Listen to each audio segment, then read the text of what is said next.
Jika anda sedang mencari kelas untuk belajar analisis teknikal trading SCPO, di mana akan belajar teknik-teknik yang mudah difahami, mudah untuk dipraktikkan dan lebih mudah untuk menjana profit dalam trading SCPO.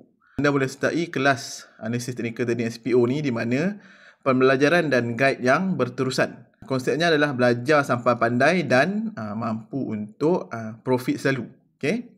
So, selain kelas yang diadakan dari semasa ke semasa, selepas mendaftar kelas analisis teknikal ni, anda akan diberikan akses untuk sertai grup Telegram dan juga channel Telegram. Grup dan channel Telegram ni tiada expire date. Sebab tu konsepnya pembelajaran dan guide yang berterusan.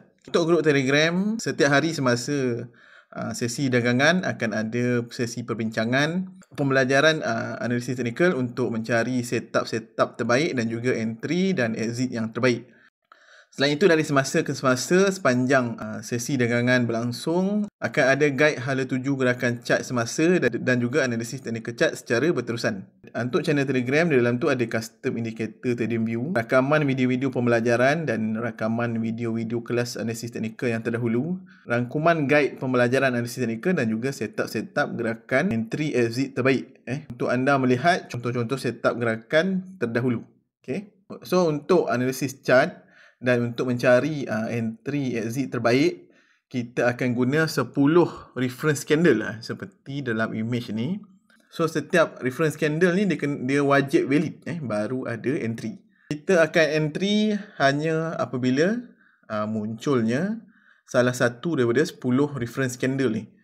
So, memang ada banyak peluang entry dan setup yang terbaik. Okay? Selain itu, dengan menggunakan reference candle ni, kita dapat minimumkan kita punya loss dan juga dalam masa yang sama kita dapat maksimumkan kita punya profit.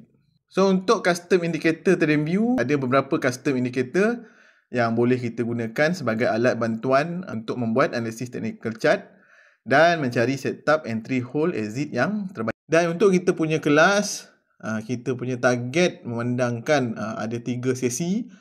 So, kita target sesi pagi 10 tick, sesi petang 20 tick dan sesi malam 10 tick.